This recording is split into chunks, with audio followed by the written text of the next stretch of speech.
Hi, I'm Raylene, and welcome to Khaleesi Clues. This video will be discussing the dreams and visions of Daemon Targaryen from the 5th episode of Season 2, House of the Dragon, titled Regent. It seems that the hot topic on everyone's mind lately has been Daemon, Alys, and what is going on at Harrenhal. Before I even begin talking about the crazy dreams Daemon had during this episode, I would like to revisit a scene from Season 1 that may help to shed some light on what is actually going on for Daemon at Harrenhal. Back in Episode 5, titled We Light the Way, a sickly King Viserys has returned from Driftmark after betrothing Rhaenyra to Laenor. Upon arrival, the king had collapsed on the dock and is being tended to by the maesters. Lionel Strong stays at his side after the maesters have excused themselves from the room. A weak and vulnerable King Viserys begins reflecting on his life to Lionel and asks, "Will I be remembered as a good king?" stating that he had never fought or conquered or suffered any great defeat, which Lionel says that some would consider it good fortune to be credited a peaceful realm and legacy. Viserys answers, "Perhaps, but there is a part of me that wishes I had been tested. I've often thought that in the crucible, I may have been forged a different man." I think that scene may be foreshadowing what we see is happening to Daemon. I think Harrenhal is a symbolic crucible, which is defined as being a place that forces people to change or make difficult decisions. A crucible is also used when forging a sword. Daemon, being a symbolic sword, is being forged, hammered, and tempered, making him stronger. He is being tested and tempted. We are watching and waiting to see which path he chooses. Also, if he is not strong enough to withstand the tests, it can possibly break him. Basically, it boils down to this. Daemon is a gray character. He is at a crossroads, and he can either choose to be a champion or he can choose to be a villain. One more thing I need to get out of the way. I do not trust Simon Strong at all. I feel like I can trust Alys Rivers more than Simon. I know he pledged fealty to Rhaenyra when Daemon arrived, and I think the show writers clued to his true loyalty by the meal he was eating and offered Daemon.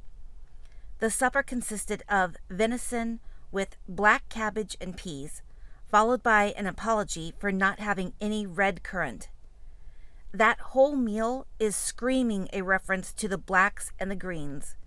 No red clues to the Rhaenyra's sigil, which is the red three-headed dragon on a black field.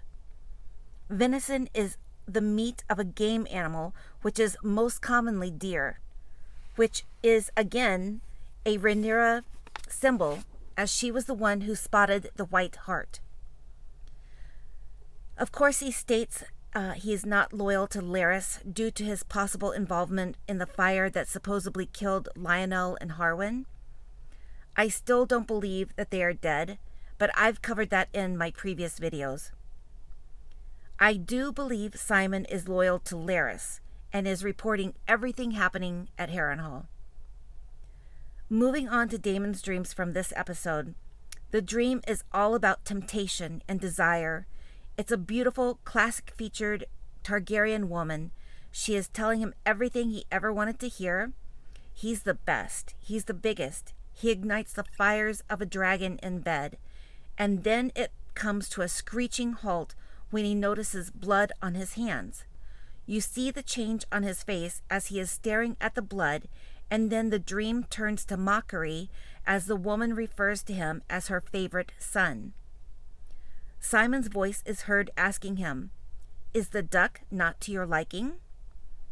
Daemon is sitting at the dinner table now with a plate of food in front of him that consists of a white paste with red blood dripping into it, and what looks like to be greasy raw meat. Simon adds, "There's also goose if you prefer it." Now, let me stop right there for a minute and go over a few clues. The bloody hand from Daemon's dream. It's symbolic for the red leaves of the weirwood tree. It is also a way to haunt him, reminding him of his not so honorable actions that he may have committed in his life. It is also symbolic for paying a blood price. It's as if his dream is saying, you can have it all, everything you ever wanted, but there is a price to pay to get these things, and that is a blood price. Most importantly, I think the bloody hand is definitely a symbol of the weirwood tree. I'm not sure if I have mentioned it in my cat's paw dagger video, but Rhaenyra and Catelyn Stark's bloody hands caused by their injuries are also a symbol of the weirwood tree. My opinion about the weirwood tree is that they are weapons for the great other, who may be imprisoned within the depths of the earth. That corruption leaking out through the cracks and tunnels of the inner earth, but is unable to completely escape at this time. So the dreams Daemon is receiving can be seen like a snake in the tree, tempting Daemon and enticing him. Just take a bite of that apple and you're mine type scenario. Now, once Daemon starts coming out of that erotic dream state, like he is putting the brakes on and pulling back from this beautiful woman, the dream turns on him as if his actions have angered the dream in one way or another, or whoever sent it, and it quickly becomes mockery by making the woman his mother, which is also making mock of the Targaryens' practice of incestuous relationships in attempts to keeping the bloodline pure. Another clue is Simon's words to Daemon when he asks, "Is the duck not to your liking?" Duck is being used as wordplay. A duck can also be called a drake, and the Latin origin for the word drake is Draco, which means dragon. So basically, Simon is asking Daemon, is the dragon Targaryen woman not to your liking? Poking fun at the fact that she has now become his mother, and then follows up with, there's also goose if you'd prefer, which is just more wordplay and mockery because a goose being used as a symbol of a male, and the word goose is defined as to poke someone between the buttocks. The plate before him looks like weirwood paste with blood dripping into it, not to mention that the meat looks raw. Again, all of this mockery of the dragons because dragons don't eat raw meat. Alys is still creeping around everyone in the background. Nobody acknowledges her.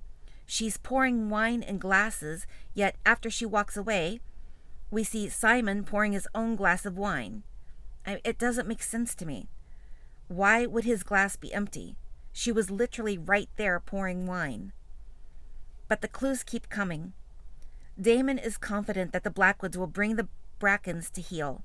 Simon comments, you seem sure of this. Like he already knows something is in the works to make sure Daemon's plans do not succeed. And I think the following line may clue to this. Daemon asks, how does the work here progress? Simon answers, we're drawing water for the kitchens and lighting the forges. Again, we have some major wordplay and symbolism going on there. That line is referring to Alys Rivers as water for the kitchens, and lighting the forges is referring to Daemon. Let me break the words down a bit more. The word drawing can be defined as to gently pull or guide someone in a specific direction. Extract an object, especially a weapon, from a container or receptacle. And the word draw can also be a term used to keep score, like an even score or a draw. Water, of course, refers to Alys's last name, Rivers. And the word kitchen can be defined as a room or area where food is prepared and cooked. Daemon is that symbolic food, that he is being prepared and cooked. They know Daemon is a huge ally for Rhaenyra. They either need to steal him to their side or eliminate him. The word lighting can be defined as to make something start burning or ignite. And the word forge ties in with my beginning statement where I referred back to King Viserys' wish to be tested in the crucible. Forges is defined as to form by heating and hammering, beat into shape, to form or make, especially by concentrated effort.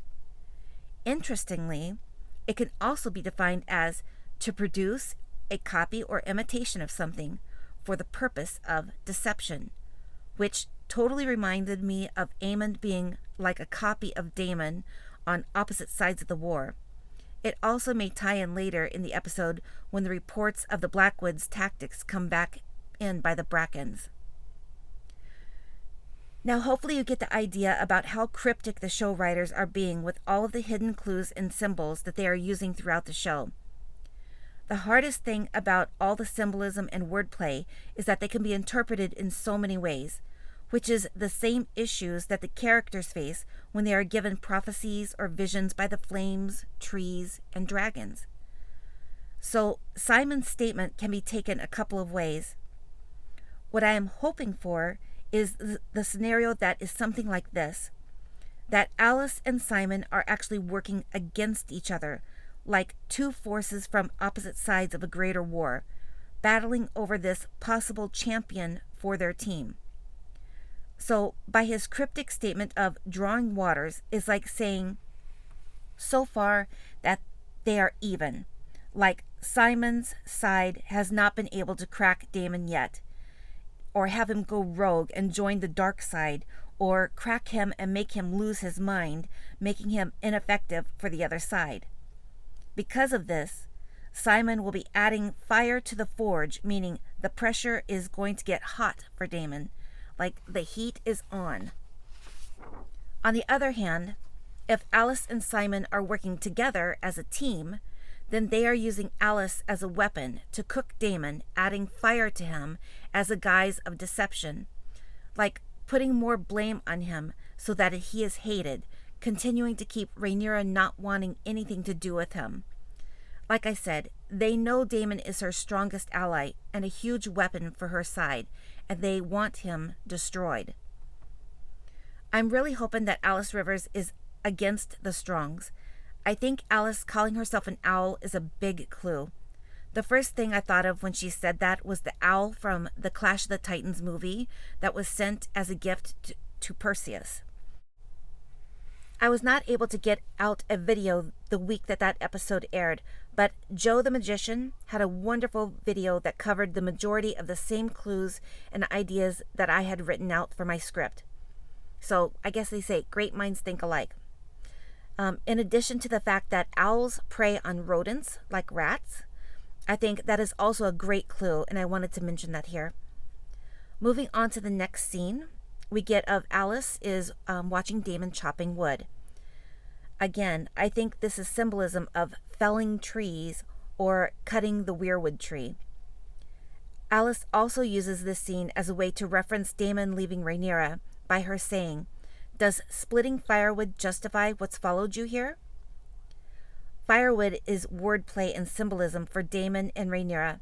They are both fire, and woods as in spelled W-O-U-L-D, because dragons are woods. They go and do as they would. So basically, it's as if Alys is confronting Daemon by saying, so you leaving Rhaenyra's side gives you justification to just go and behave recklessly with no regards to who gets hurt. Like doing what needs to be done, not really mattering how or you get there. She sees the wound on his hand and doesn't like it. She makes him sit down so she can tend to it. I'm hoping that she does this because in her eyes, the bloody wound hand is a sign of the weirwood tree and corruption. Like she's looking at his hand as if she is losing this battle and at the same time losing Daemon to the other side.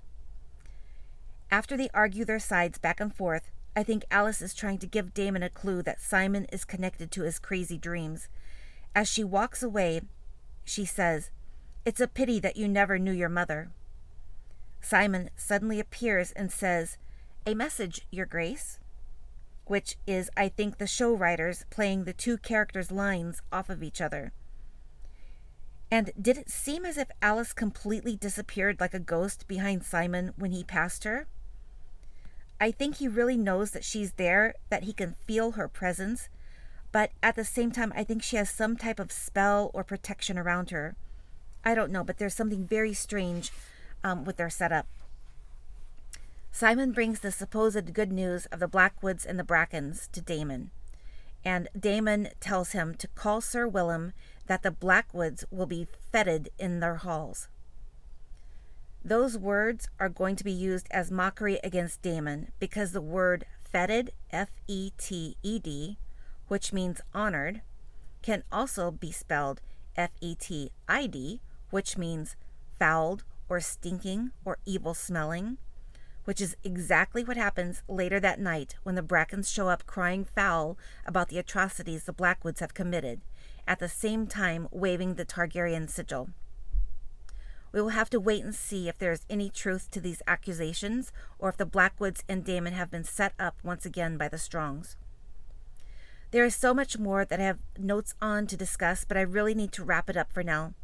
If you would like to show support for my channel, you can like, comment, share, or subscribe. Thank you so much for watching, and I hope you have a wonderful evening.